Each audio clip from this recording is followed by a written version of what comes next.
Sei que as pessoas que tomam a decisão ao lado de Cristo têm muitas dificuldades, muitas provações, muitas barreiras. E nesta manhã eu gostaria de refletir com vocês um pouco sobre onde está Deus no momento da dificuldade, da tragédia, do sofrimento. O título do nosso sermão hoje é Onde está o meu Pai? Diálogos sobre o livro de Jó. Uma pergunta básica que nós fazemos quando está doendo é: Pai, onde é que o Senhor está? Vocês já perceberam que, ao mesmo tempo que o milagre é uma demonstração do amor de Deus e do cuidado de Deus, olhado com olhares de um crítico, de um cético, o milagre pode parecer até algo contrário a Deus? Se eu recebesse o dom da cura hoje, e eu pudesse curar o câncer, eu entraria no hospital do câncer e começaria pela ala infantil e sairia curando quantas pessoas? Se você hoje tivesse o dom de Deus de curar câncer, quantas pessoas de câncer você curaria? Todos. E por que Jesus curou apenas alguns? Por que ele não curou todos os aleijados da sua época? Por que ele não curou todos os cegos? Por que ele não curou todos os leprosos? Curou uns e não curou outros. Se eu fosse um ateu, eu diria: o Deus de vocês é parcial. Ele escolhe alguns para abençoar e outros não. Onde é que está Deus? Por que ele cura um e não cura o outro? Por que enquanto nós teremos um almoço hoje, milhares de pessoas estão sem ter o que comer? Deus gosta mais de uns do que dos outros? Outro problema, você já percebeu que o milagre parece ser provisório? Jesus ressuscitou Lázaro, o que vocês acham? Ou ele adiou a morte de Lázaro? Porque Lázaro depois morreu de outra coisa. Onde é que o milagre de Deus é eficaz? Por que cura uns e não outros? Por que o milagre é só temporário? Onde está Deus quando a lágrima corre meus olhos? Será que essa senhora com essa criança gritando, chorando, será que essa menina depressiva, será que eles são menos amados de Deus do que eu, que tomei um bom de jejum? Há um poema de Leandro Gomes de Barros, que foi citado por Ariano Suassuna, que resume bem essa dor de entender o sofrimento. Se eu conversasse com Deus, iria lhe perguntar: por que sofremos tanto quando viemos para cá? Que dívida é essa que a gente tem que morrer para pagar? Perguntaria também como é que ele é feito, que não dorme, não come e assim vive satisfeito. Por que foi que ele não fez a gente do mesmo jeito? Por que existem uns felizes e outros que sofrem tanto? Nascemos do mesmo jeito, moramos no mesmo canto. Quem foi temperar o choro e acabou salgando o pranto? Por que o sofrimento? Os ateus usam esse argumento para negar a existência de Deus. Por exemplo, David Hume dizia assim: quer Deus impedir o mal, mas não pode, então é impotente. Pode, mas não quer, então é malévolo. Quer e pode, então de onde vem o mal? Por que criança e leucemia estão na mesma sentença? Por que eu estou pregando nessa manhã para pessoas que estão com uma profunda angústia na vida? Onde está Deus? Por isso o sermão, onde está o meu Pai? Já houve várias tentativas de explicar o porquê do sofrimento num universo que tem um Deus de amor. Leibniz, que foi um cara genial do século 17, ele explicava a origem do mal dizendo: olha, esse é o melhor dos mundos. E ele, como era matemático e muito genial, ele explicava tudo a partir da hipotenusa. Ele dizia: não há maneira de criar esse quadrado sem, ao mesmo tempo, criar a imperfeição da hipotenusa. Vocês estão vendo que tem um quadrado? O quadrado é perfeito, mas para fazer o quadrado perfeito tem que ter dois triângulos imperfeitos. Vocês estão vendo? Tem um triângulo em cima do D e outro embaixo. Não é um triângulo certinho. Então, o Leibniz dizia: para criar o mundo perfeito, tinha que haver imperfeição. Eu discordo de Leibniz. Eu não posso entender que o mal é algo necessário aos planos de Deus, que Deus precise do mal para alguma coisa. Mas eu devolvo a pergunta: por que sofremos tanto? Talvez a resposta estaria na história do grande conflito, na história da... Jó, já está aqui? Vem aqui, por favor. Enquanto vocês estão abrindo, fala aqui, meu irmão. Prazer em conhecê-lo, viu? Eu quero lhe agradecer, lhe dar um abraço. Vem para cá. Sabe por que eu estou dando esse abraço simbólico em todos os batizamos através desse irmão? Porque alguém disse, o evangelista, que os vídeos, o evidências, as coisas que eu coloco ajudaram na decisão dele. E eu quero agradecer para você, olhando nos seus olhos, agradecer a Deus, porque quando eu estou no vídeo falando do evangelho, Deus me usa para falar ao seu coração. Mas quando você toma essa decisão e Deus me permite te conhecer, a gente troca de papel. É o Espírito Santo que te usa para não deixar que eu desanime. Então eu quero te agradecer. Hoje a gente troca de papel. Ontem eu falei de Deus para você. Hoje, só de tomar a decisão e vir aqui, você está falando de Deus para mim. Você está falando: Rodrigo, não desista, Deus ainda tem um plano para fazer na sua vida. E eu louvo a Deus por isso. Deus abençoe, irmão. Obrigado. E eu abraço a todos os que estão tomando a decisão ao lado de Cristo hoje. Muito obrigado, viu? Deus abençoe você. Eu queria te dar esse abraço. Jó capítulo 1, versículo 1. Havia na terra de Uz um homem cujo nome era Jó. Este homem era íntegro e reto, temia a Deus e se desviava do mal. Jó era um homem íntegro. A palavra hebraica para íntegro é a palavra tam. Tam, sabe o que significa ao pé da letra? Tam era um camarada competente em tudo. Ele era bom pai de família, bom empresário, bom vizinho, bom diretor do lugar onde ele estava, bom representante da comunidade, bom cidadão, bom membro do corpo de Deus, religioso, orava. Era um homem íntegro. Era difícil achar um defeito em Jó. Sabe aquele tipo de pessoa que é tão gente boa que você não consegue imaginar alguém falando mal dele? E se alguém fala mal dele, você fica contra quem falou? Esse era Jó. E como talvez nem todos conheçam a história de Jó em detalhes, e para não cansá-los lendo todo o texto bíblico, eu vou resumir a história de Jó em imagens. Jó tinha filhos e filhas. Ele tinha 7 filhos e 3 filhas. E era próspero, os negócios dele iam muito bem. A Bíblia fala que ele tinha 7.000 ovelhas, 3.000 camelos, 500 juntas de boi, 500 jumentas. Só para vocês terem noção do que significava isso, Jó viveu numa época em que a moeda não tinha ainda sido inventada. Então, como é que você media a riqueza de um homem? Pelas terras que ele possuía, a quantidade de animais e a quantidade de ouro e prata. O camelo era tão raro, que na arqueologia quase não encontramos ossadas de camelo no período patriarcal. Tanto é que alguns até pensaram por um tempo que o camelo nem era domesticado ainda. Na verdade era. É porque era um animal raro. Seria mais ou menos assim: daqui a 2.000 anos, Jesus vai voltar antes, é claro, mas só para entender. Se daqui a 2.000 anos os arqueólogos escavarem o Rio de Janeiro, quantos restos de Porsche e limusine eles vão encontrar? Quase nenhum. Isso significa que o Porsche e a limusine não existam? Eles existem, mas por que quase não vai achar restos desses carros? Que são muito raros. O camelo era tão raro, que a gente quase não encontra restos de camelo domesticado.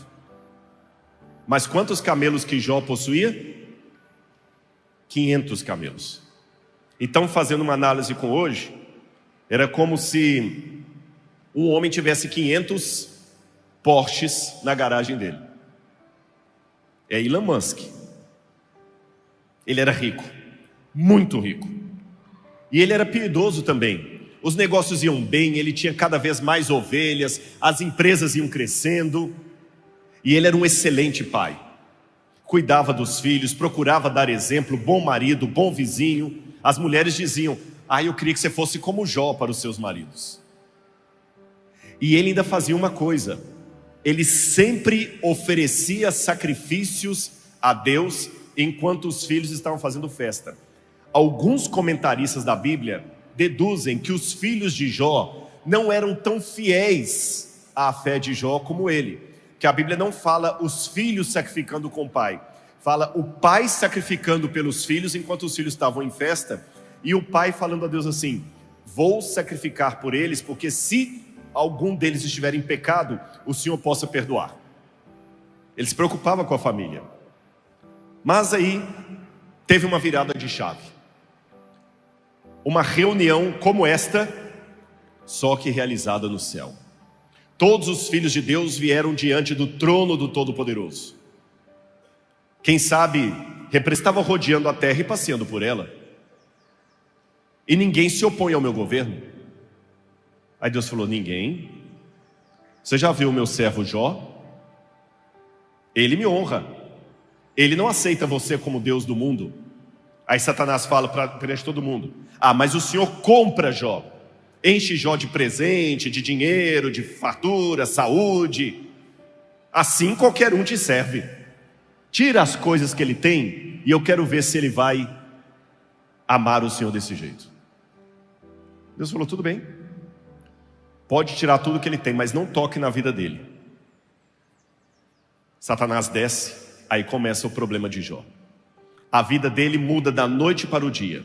Em poucas horas ele começa a receber notícia: olha, vieram inimigos, atacaram, mataram todos os trabalhadores, roubaram o seu gado. Veio também um vento, derrubou a casa com todo o celeiro. E por fim veio um outro, os seus filhos também foram mortos.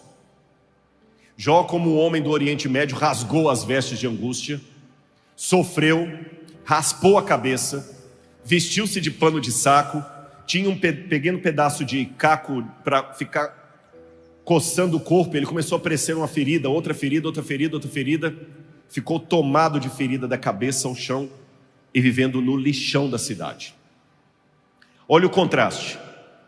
Ele morava no triplex mais caro. Na semana seguinte estava morando no lixão. Eu conheci um empresário uma vez, na Bahia, que ele me contou. Ele quebrou.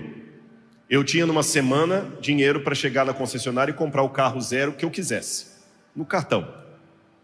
Na semana seguinte eu não tinha dinheiro para fazer o supermercado. Não deve ser fácil. Jó foi do 8 para o 80. Ou melhor, do 80 para o 8. E quando você está na pior, começa a aparecer um monte de gente para te criticar. E os primeiros são às vezes os familiares.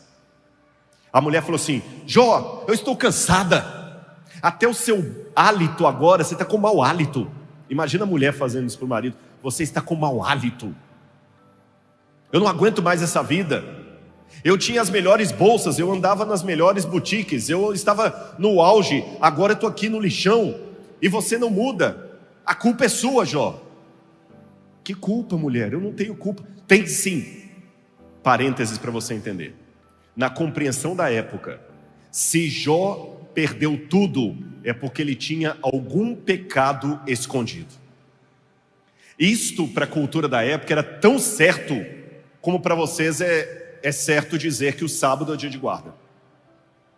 Eles tinham plena convicção, lei de causa e efeito. Se você está apanhando é porque você aprontou. Deus não ia castigar alguém inocente. Jó, ajuda no meu sofrimento, disse a mulher. Amaldiçoa a Deus e acaba com isso. Que você amaldiçoa a Deus, aí ele pega e manda um raio, mata você, eu fico viúva, pelo menos posso casar com outro homem. Jó, mulher, você está ficando louca? Eu vou amaldiçoar a Deus? Eu sou inocente. Depois vem 3 amigos consolar Jó. Esses 3 amigos chegam e começam a conversar com ele também. Jó capítulo 2 fala dos amigos. Jó 2:11, quando os 3 em famílias de judeus, quando morre alguém na família, os filhos, os parentes mais próximos, rasgam a roupa que eles estão usando.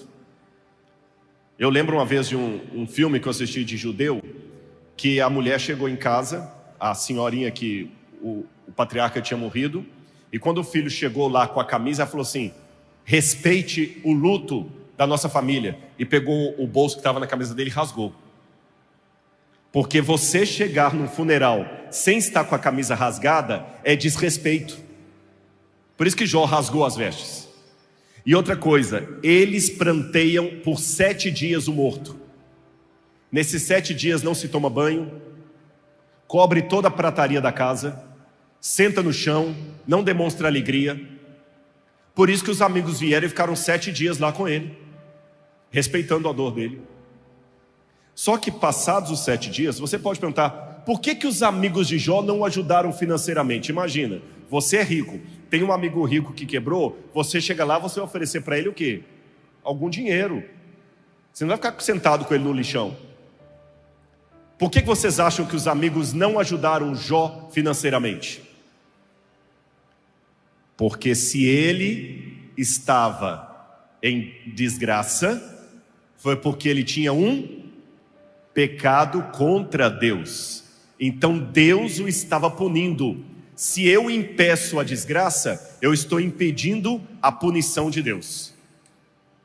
Sabe aquela situação de um pai ou uma mãe que está repreendendo o filho e o tio não deve intervir? O que você está aí? Mamãe me colocou de castigo. Eu não sou seu pai, não sou sua mãe. Eu não tenho o direito de te tirar do castigo, a menos que seja algo abusivo que você vai denunciar no conselho tutelar. Eu não, nem o avô, nem a avó, nem o tio tem o direito de desautorizar o pai ou a mãe. Estou certo ou errado? Não é isso? Então, se eles ajudassem Jó, estariam tirando Jó do castigo. Não podiam fazer isso. Eles eram fiéis a Deus. Aí, depois de algum tempo, Jó começa a reclamar. Deus é injusto, olha o que ele fez comigo. E os amigos de Jó começam a defender Deus. Jó, cala a boca. Olha como você está falando. Deus é Deus.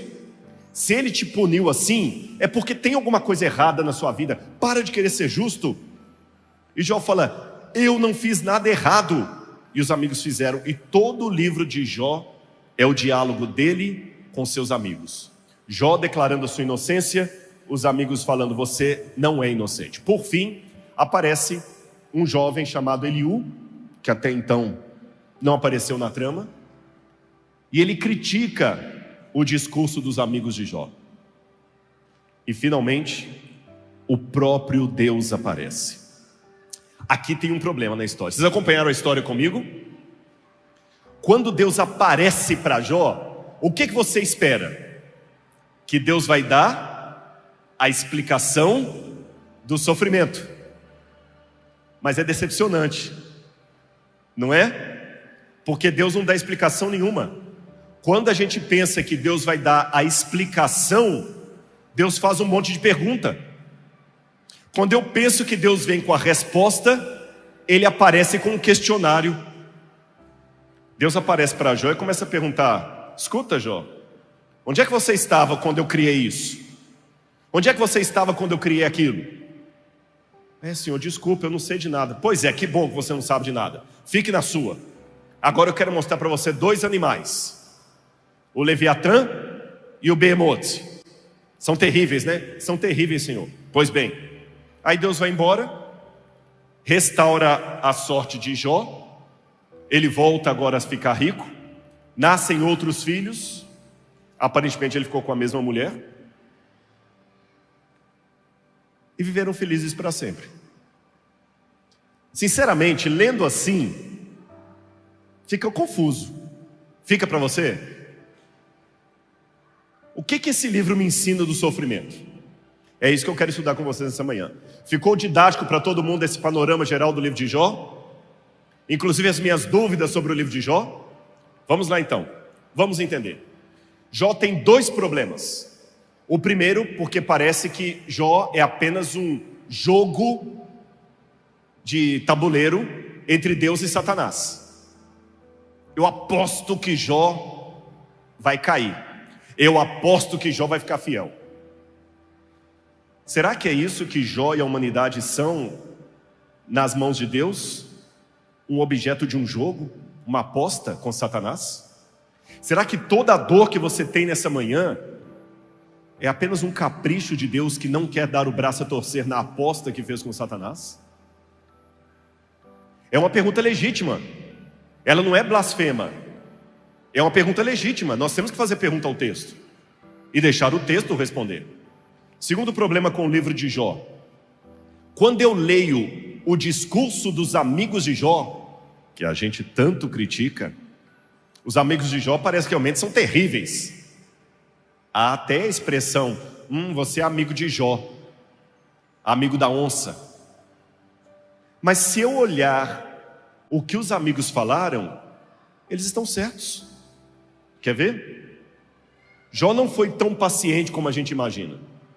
O teólogo reverendo Hernandes Dias Lopes, ele fez uma contagem uma vez que eu tomo licença para reproduzir. Ele falou: depois de perder seus bens, filhos e saúde, Jó ainda enfrentou a revolta da mulher e a incompreensão dos amigos. Jó ergueu aos céus 16 vezes a mesma pergunta: por quê? Por quê? Por quê? Interrompo a citação do reverendo Hernandes Dias Lopes. O que eu mais ouvi na igreja, e confesso que nunca me convenceu, fiquem tranquilos, eu não tenho crise de fé, eu sou um adventista convicto, mas eu também sou honesto com as coisas que não me convenceram. Uma coisa que nunca me convenceu, e eu já ouvi a rodo, é que o verdadeiro cristão nunca pergunta por quê. Ele pergunta para quê. Quem já ouviu isso? Eu nunca vi fundamento bíblico para essa cultura que o pessoal fala torto e direito nas igrejas, em que alguém que está sofrendo, que está gritando, que está com dor, tem a sua voz abafada com um crente que manda ele ter mais fé. Você tem que orar mais. Você já teve depressão? Às vezes quando você tem uma depressão, você não tem vontade de sair da cama, nem para ir ao banheiro. Quando você tem uma depressão, a vontade é fazer xixi na própria cama, porque você não quer ir ao banheiro. Aí quando chega alguém tranquilo e fala assim: você tem que orar mais, dá vontade de dar um murro. Você tem que buscar Deus na sua vida. Cuidado, irmãos. Cuidado com frases de efeito que não ajudam. Eu me lembro na minha infância de uma senhora que eu até considerava não era tia de sangue, mas de consideração. Ela era católica, e ela era, na igreja católica, a que sempre ajudava a encomendar os corpos junto com o padre lá. Ela organizava tudo. E ela sempre ficava falando com ela assim: não, fulana, não foi minha mãe, foi seu filho que morreu afogado em Sete Lagoas. Ela fez assim, perdeu a fala, e quando voltou só xingava, reclamava e questionava Deus por quê. 2 minutos antes ela estava falando para outra: não, que Deus sabe o que é melhor. Quando foi o filho dela, todo o discurso dela se perdeu. Jesus na cruz não disse: Deus meu, para que me desamparaste? Por que me desamparaste? Se fosse pecado questionar, Jesus teria pecado. Porque na Bíblia ele fala: por que, não para que me desamparaste. Tem gente que pensa que a fé elimina todas as dúvidas. Esta não é a fé bíblica. A fé bíblica permite você questionar a Deus. Quem que é o pai da fé na Bíblia? Não ouvi. Abraão. Depois olhe na Bíblia. A primeira vez que Abraão abre a boca é para questionar a Deus. Como será isso, Senhor? Duvidando. Continuando com Jó.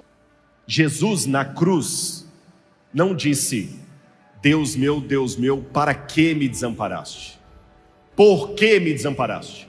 Se fosse pecado questionar, Jesus teria pecado. Porque na Bíblia ele fala: por que, não para que me desamparaste. Tem gente que pensa que a fé elimina todas as dúvidas. Esta não é a fé bíblica. A fé bíblica permite você questionar a Deus. Quem que é o pai da fé na Bíblia? Não ouvi. Abraão, depois olhe na Bíblia. A primeira vez que Abraão abre a boca é para questionar a Deus. Como será isso, Senhor? Duvidando. Continuando com Jó. A única resposta que Jó teve foi o total silêncio de Deus. Jó expôs sua queixa 34 vezes. Ouviu apenas silêncio como resposta. Quando Deus falou com ele, não respondeu sequer uma de suas perguntas. Ao contrário, fez-lhe 70 perguntas, revelando sua majestade e poder. Poxa, imagina na sua igreja um irmão que está sofrendo e já está por 34 vezes reclamando com você. Você fala assim: Jó, desculpa, não dá, tem paciência. Eu não aguento ouvir mais esse chorume. Todo culto de quarta-feira você tem que levantar para choramingar a sua vida. É por isso que você não vai para lado nenhum, você só reclama. Olha as frases de Jó em relação a Deus. Se alguém na igreja hoje falasse isso, já seria procurado pelos anciãos ou pelo pastor, porque ele está com problema doutrinário. Vamos ler juntos? Olha o que Jó falou. Jó 10:3. Tens alguma satisfação em oprimir-me? Afinal, tu mesmo me criaste. Como podes rejeitar a obra das tuas mãos enquanto sorris com aprovação para o plano dos ímpios? O que ele está dizendo aqui? Que Deus é sádico. Ele está dizendo que Deus é sádico. Teologicamente falando, isso é heresia. Olha Jó também, Jó 19:7. Entretanto, se clamo injustiça, eis que não obtenho resposta. Grito por socorro, contudo não vejo justiça. Jó 34, etc. Ora, Jó declara: sou inocente do mal que me acusam, mas Deus tirou de mim a justiça. Isso está correto? Está certo o que Jó falou? Se você falar que está certo, eu vou ficar... Você vai ter que tomar estudo bíblico de novo. Vou perguntar: está certo o que Jó está falando? Não, não tenho medo de responder, está errado.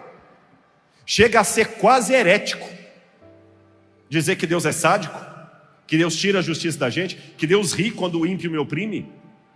Se errei e pequei, que mal te causei, ó tu que vigias todos os seres humanos? Por qual razão me tornaste teu alvo? Porventura me tornei um fardo pesado e inútil para ti? Não, nós não somos um fardo para Deus.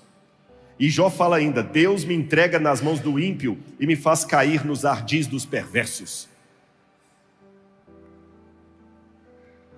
O que eu faço com essas palavras de Jó? A primeira coisa que eu aprendo é o seguinte: não estou sendo relaxado com a doutrina, com a ortodoxia. Não é isso. Mas eu tenho que ter a paciência humana e psicológica de saber quando a pessoa está falando em situação de grande dor e angústia. Aprenda uma coisa. Quase que eu caí aqui. Aprenda uma coisa. Deus é menos ofendido pela sinceridade de um pecador do que pela hipocrisia de um santo. Eu não estou falando que eu vou endossar tudo o que você fala na hora da raiva, da dor, e nem que você deve apostar todas as suas fichas nisso, mas eu estou dizendo em nome de Jesus que você tem o direito de gritar, de questionar: por que Deus? É humano. O pecado não é você questionar a Deus, o pecado é você abandonar a Deus. Se você cair, tudo bem, desde que você caia nas mãos dele e não das mãos dele. Agora, em contrapartida, vejam como as palavras de Elifaz, um dos amigos de Jó, são politicamente corretas. Olha o que Elifaz fala: eis que tens ensinado a muitos e tem fortalecido mãos fracas. As tuas palavras têm sustentado os que tropeçam, e os joelhos vacilantes têm fortificado. Mas agora, em chegando a tua vez, tu te enfadas, sendo tu atingido, te perturbas? Ainda Elifaz: lembra-te, acaso já pereceu algum inocente? E onde foram os retos destruídos? Segundo tenho visto, os que lavram a iniquidade e semeiam o mal, isto mesmo eles cegam. Queres seguir a rota antiga que os homens iníquos pisaram? Quanto a mim, eu buscaria a Deus, e a Ele entregaria a minha causa. Escuta-me, mostrar-te-ei o que tenho visto e te contarei. Os conselhos de Elifaz são: reconcilia-te, se te converteres, mostrando-se como alguém que tem experiência com Deus. Os conselhos de Elifaz não parecem muito com os conselhos que ouvimos quando estamos com dor? Ora mais, busca Deus. Então, qual que é o problema dos amigos de Jó? Em primeiro lugar, chama minha atenção o sentido do próprio nome de Jó. Provavelmente, não é uma certeza absoluta, alguns acreditam que Jó vem do hebraico Iob,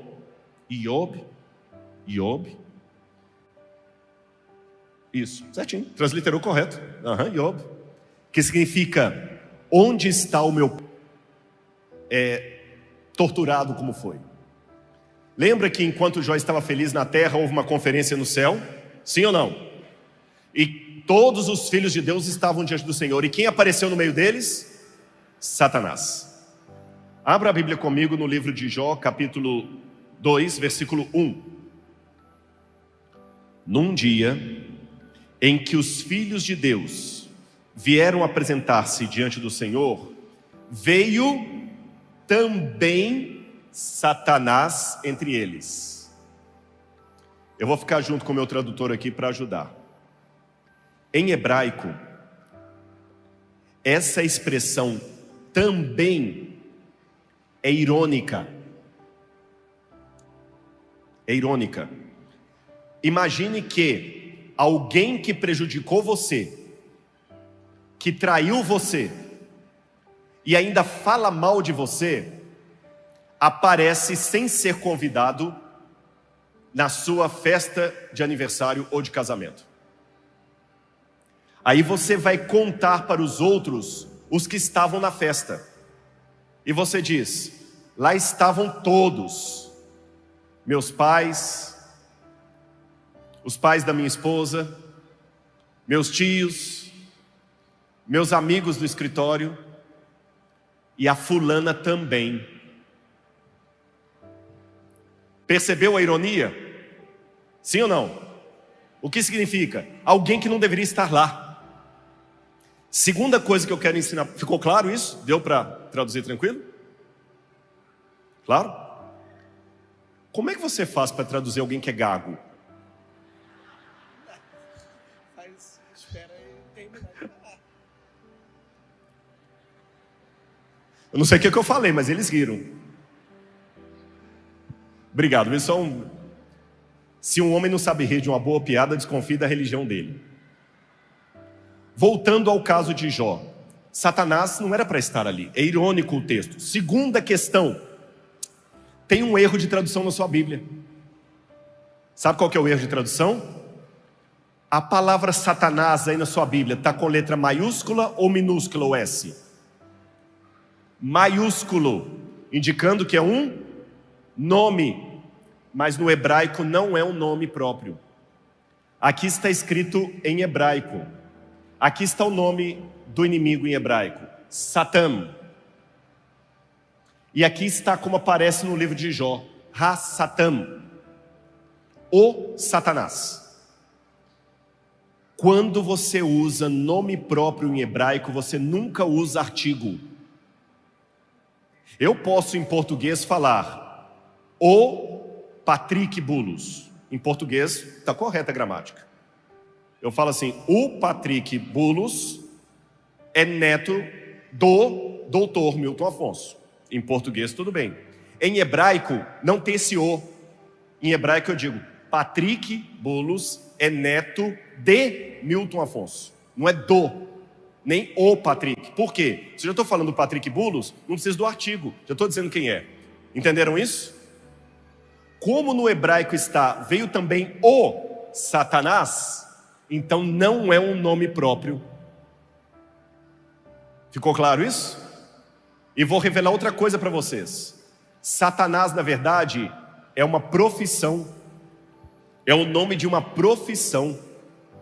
O nome dessa profissão caiu em Lúcifer como um apelido, mas não é um nome próprio. Tornou-se, mas é o nome de uma profissão. Sabe o que é Satanás? Satã, em hebraico, profissional da acusação. Quando alguém acusa profissionalmente o outro, ele é um Satã. Por exemplo, no direito da época, não havia advogado de acusação como profissão. Então, quando você queria acusar alguém diante do juiz, sabe o que o juiz fazia? O juiz nomeava você o advogado de acusação. Hoje, o advogado de acusação é alguém que eu contrato para me representar no tribunal, sim ou não? Na época bíblica de Jó, o advogado de acusação é a vítima que vai diante do juiz e fala: Senhor, eu tenho uma acusação contra ele. Se o juiz vir lastro, ele fala: tá bom, então vou te nomear o Satã desse caso. O que a gente aprende? Satanás, originalmente, era um advogado de acusação. Depois que esse apelido Satã acabou caindo para o anjo rebelde. Então, quando ele chega diante de Deus como Satã, não é o nome dele, é o cargo que ele está exercendo diante de Deus. Vocês entenderam isso ou não? Agora, já que eu falei com vocês que naquela cultura o advogado de acusação é a vítima, se Satanás está ali como Satanás, o que ele quer dizer diante de Deus?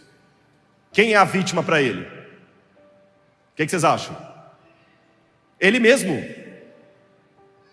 Agora raciocinem comigo. Se Satanás se dizia um injustiçado, a vítima, qual seria a demanda legal que ele estava levando diante de Deus? O que vocês acham? Fala, vem aqui na frente e fala alto, eu quero sua participação. Ele está participando bem. Aí eu repito no microfone que você falou, tá bom? Como é o seu nome? Michael.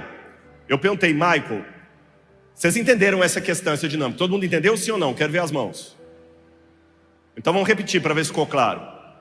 O advogado de acusação no tempo de Jó não era um profissional do direito, mas era a própria pessoa que se sentia lesada, prejudicada. Ela procurava um juiz para levar a sua causa contra alguém, e o juiz a nomeava Satanás, ou Satã, que é acusador. Aí eu perguntei, se Satanás então é o acusador, ele também é a vítima no processo dele. Qual seria a acusação de Satanás? O que você acha, Michael? Parabéns, nota 10 para você com louvor. Michael respondeu certo, muito obrigado, viu? Vou repetir o que ele falou. Ele estava reivindicando o reino da terra para ele. E eu pergunto a vocês, do ponto de vista jurídico, ele estava certo ou errado? Estava certo. Porque quando Adão e Eva comeram do fruto proibido, quem se tornou o dono desse mundo? Ele. E no direito você sabe, há muitas causas que não são justas, mas são legais. Não é justo que o sujeito fique com a minha empresa, mas é legal, eu assinei a procuração, eu passei tudo para as mãos dele. Então quando Deus pergunta, de onde você vem? Você não tem o direito de estar aqui? Ele fala, de rodear a terra e passear por ela. Ninguém nega o meu governo.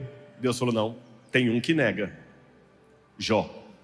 Então quando Satanás falou, mas o Senhor compra Jó? Deus falou, não compro.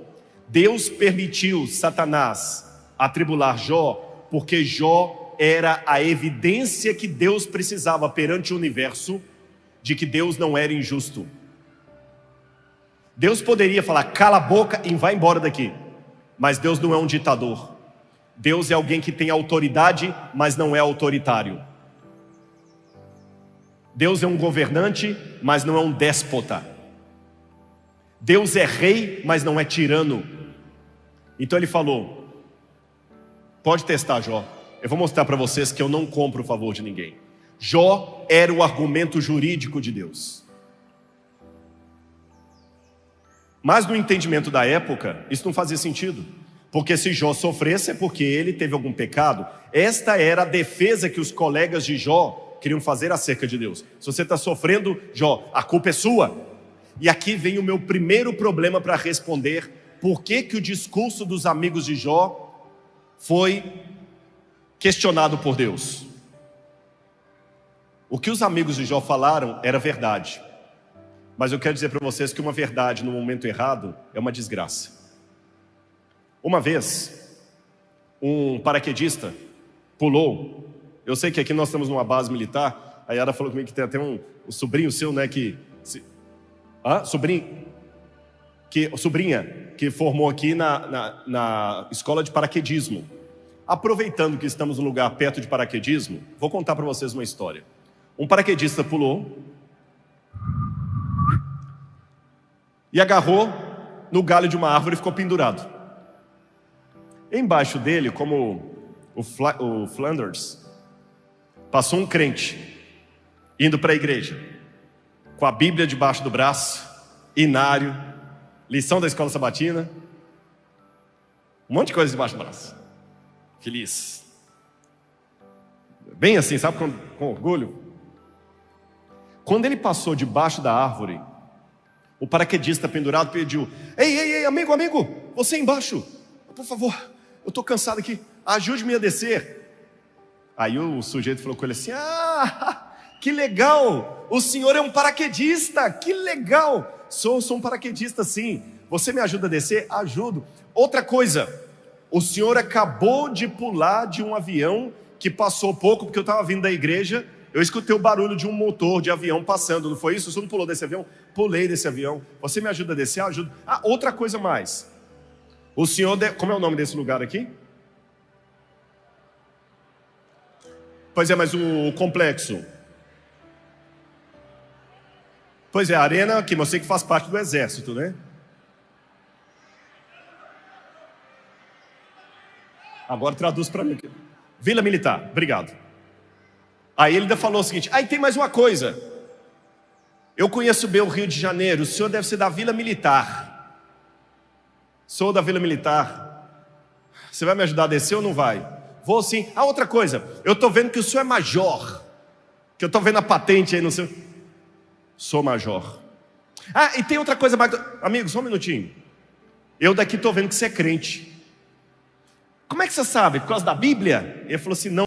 Um alívio que você tem quando a desgraça pega o outro e não te acerta. Nós não temos em português um termo para definir esse sentimento. É um alívio, é uma alegria. Freude em alemão significa alegria. É uma alegria na desgraça. Sabe quando teve um acidente? Aí nós procuramos dar explicação para o problema do outro, que encontra no outro a culpa. Eu lembro uma vez eu fui fazer um funeral em Belo Horizonte, de um grande amigo meu. Ele morreu, estava voltando para casa na estrada, ele queria fazer o pôr do sol com a família, houve um atraso, e ele morreu perto da cidade de Nova Era, em Belo Horizonte. Foi horrível. O acidente foi horrível. E no dia do funeral eu escutei alguém falando assim: isso que dá. Se tivesse programado para estar em casa mais cedo. Você ouviu falar que a filha de fulano de tal foi assaltada? Pois é, mas aquilo é hora de menina andar sozinha na rua? Cuidado quando você fica exteriorizando os seus próprios preconceitos para explicar a dor do outro. Cuidado. Seja mais empático. As pessoas que eu mais confortei são aquelas com as quais eu chorei e ouvi, mais do que aquelas com as quais eu disse alguma coisa. Não está lembrado? Como é que você imagina que o Todo-Poderoso iria aparecer no final do livro? Se você fosse o autor do livro de Jó, como é que você imaginaria Deus aparecendo para Jó no final? O que vocês acham? Eu vou ler para vocês como é que Deus aparece para Jó. Jó, capítulo 38, versículo 1. Eu imaginaria, se eu estivesse lendo o livro de Jó até aqui e soubesse que Deus ia aparecer, eu ia imaginar 1001 manifestações de Deus, menos essa. Eu ia imaginar Deus vindo como um raio, um trovão, tudo pegando fogo, não é? Deus veio numa motocicleta. Você vai entender por que eu falei motocicleta. Então, do meio de um redemoinho, o Senhor respondeu a Jó.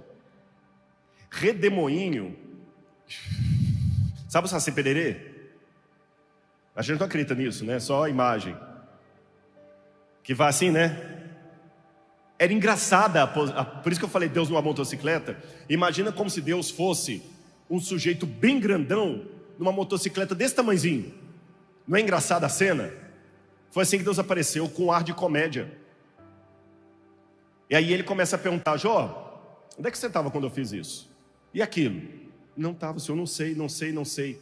Então aprenda uma coisa. E aqui já está a primeira lição para você nessa manhã que está questionando a Deus. Não discuta com o especialista. Eu fiz 2 faculdades, 2 doutorados e um pós-doutorado. E se você pensa que eu estou me exaltando ao dizer isso, não. Eu contei o meu currículo apenas para dizer o que eu aprendi fazendo tudo isso. O tanto de coisa que eu não sei. Todo mundo que faz um doutorado bem feito, ele não sai arrotando peru.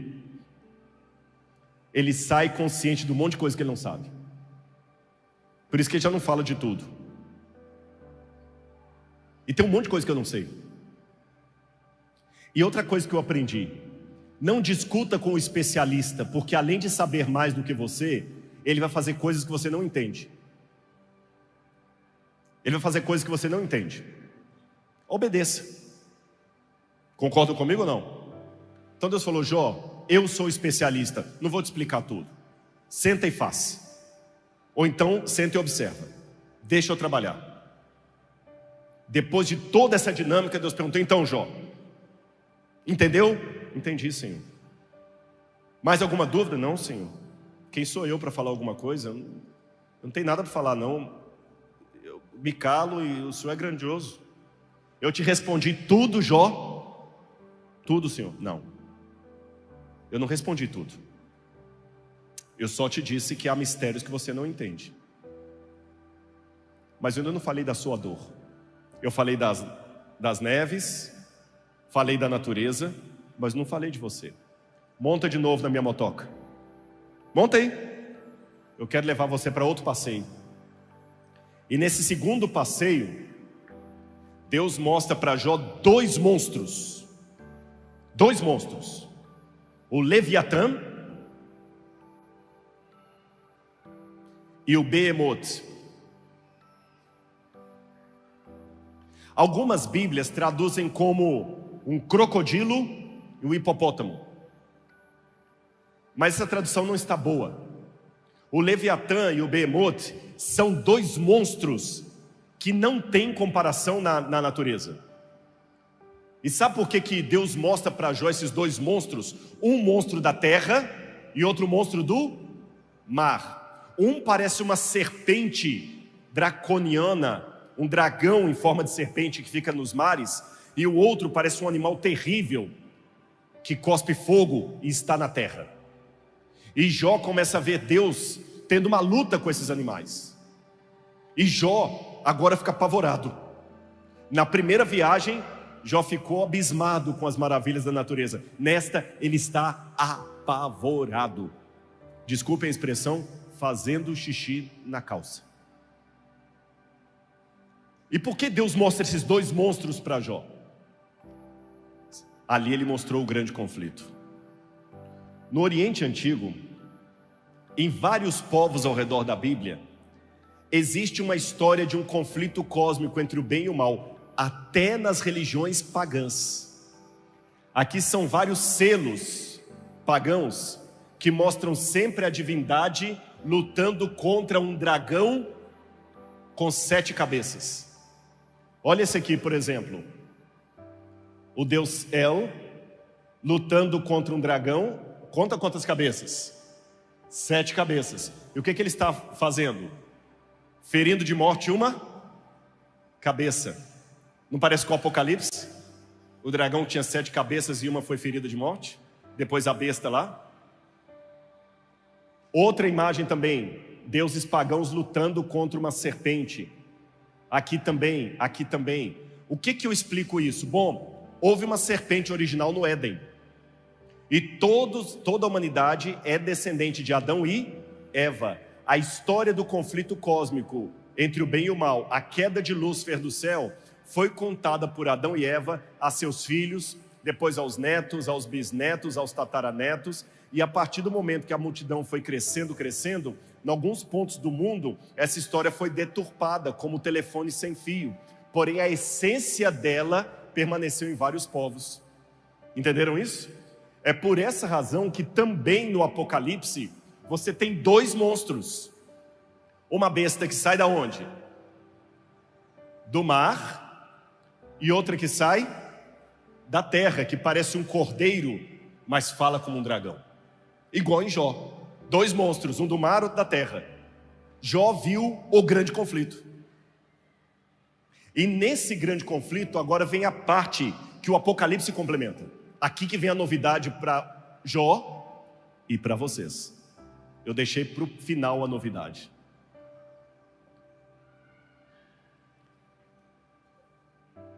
O grande conflito é entre quem e quem? O bem e o mal. Tá certo. O grande conflito é entre o bem e o mal. E se eu falar de pessoas, quem representa o bem? Deus. Quem representa o mal? Agora eu vou fazer uma pergunta. Deus luta com o mal como Deus? Alguns disseram que sim, outros não. Se Deus lutasse com o mal como Deus, não teria luta, teria massacre. Deus luta com a autoridade e o caráter de Deus, mas não com o poder dele. Ele se diminui. Ele enfrenta o mal no seu terreno. E vou mais além. No Apocalipse mostra o dragão perseguindo o povo de Deus, que ele quer destruir Deus através dos seus filhos. E houve uma batalha no céu. Miguel e seus anjos pelejaram contra o dragão. O cordeiro estava degolado. Mas raciocine comigo. Se o cordeiro no trono de Deus Pai é símbolo de Jesus quando retorna à glória, por que ele ainda está com a marca da degola? Olha o paradoxo. Deus, apesar de ser todo-poderoso, saiu sequelado da briga. Ele levou para a eternidade o seu corpo humano com as marcas da crucifixão. E não pense, Rodrigo, ele levou como memorial. Não, esquece isso. Não foi memorial. É o preço que ele pagou para que o sofrimento de Jó e o seu sofrimento não seja eterno. Ele sofreu na cruz. E Jó, antes de entender isso, perguntou: porventura, tens olhos de carne? Enxergas como os mortais?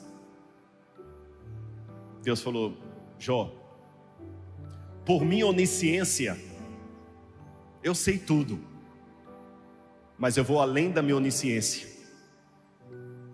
Eu me tornarei humano e vou conhecer o mal como vocês, não apenas por conhecimento, mas por experiência.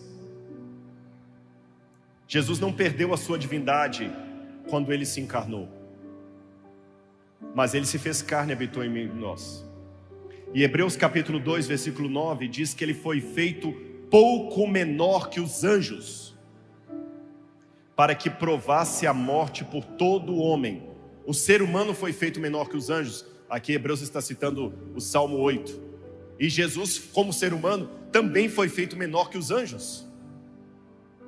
E Hebreus 10, 5 e 7 diz que corpo me formaste. E Colossenses capítulo 2, verso 9 diz que hoje, agora, nesse momento, nele habita corporalmente toda a plenitude da divindade. Então o corpo humano que Jesus recebeu ao se encarnar não é algo que ficou com ele por 30 e poucos anos e depois ele abandonou quando voltou ao céu. Lembre que a Bíblia fala que ele voltará assim como para o céu o vimos ir. Ele manterá por toda a eternidade o seu corpo glorificado. Tanto que Filipenses 3, 21 diz que nós, ao ressuscitarmos, teremos um corpo semelhante ao seu corpo de glória. Como é que eu posso ter um corpo tão glorioso como o de Jesus? Ou pelo menos semelhante? Se ele se diminuir. Alguém pode falar, Rodrigo, mas é um corpo glorioso que ele vai ter. Depende do ponto de vista. Depende do ponto de vista. Alguém que mora na periferia do Rio de Janeiro, mudar para um apartamento no Leblon é bairro bom. Alguém que mora na periferia, mudar para um apartamento no Leblon, ele está subindo. Mas para alguém que é rei da Inglaterra, deixar o palácio para morar no Leblon, ele está caindo. O corpo glorificado da ressurreição é evolução para nós, para ele, diminuição. Hebreus 1, verso 2 diz que ele é o herdeiro do universo e é sacerdote para todo o sempre. Por que Jesus é sacerdote para todo o sempre se não tem pecado para todo o sempre? É porque esse é o preço que ele pagou, um preço eterno. E Hebreus 2, 11 e Romanos 8, 29 diz que ele é o nosso irmão e que nós cresceremos para atingir a estatura de Cristo. Repito, saiu da periferia para o Leblon, você está crescendo. Saiu de Londres para o Leblon, você está caindo. Por toda a eternidade, Jesus ressuscitou com um corpo físico, subiu ao céu com um corpo físico, voltará com um corpo físico, reina no céu num corpo físico, e ele é o primogênito dos que morreram e ressuscitaram. Logo a sua ressurreição não é diferente daquela ressurreição que teremos. E ele foi degolado e se mostrou degolado no trono. E depois de ressurreto, as marcas da sua crucifixão ainda estavam com ele. Ele manterá por toda a eternidade o seu corpo. João disse: eis o tabernáculo de Deus com os homens. Sabe o que é o tabernáculo de Deus com os homens? É o corpo de Cristo. Porque João fala: olhei para Nova Jerusalém e não vi santuário nela. Se ele não viu o santuário, como é que o tabernáculo de Deus vai estar ali? João fala: olhei para a cidade e não vi santuário, porque o Cordeiro de Deus é que está com eles. Então, meus irmãos, sabe por que Cristo morreu na cruz do Calvário? Para que o sofrimento de Jó e o seu não seja para sempre. Este é o retrato de Jesus para vocês hoje.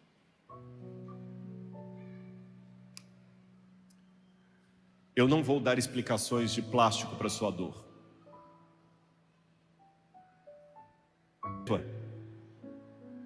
Por amor de nós.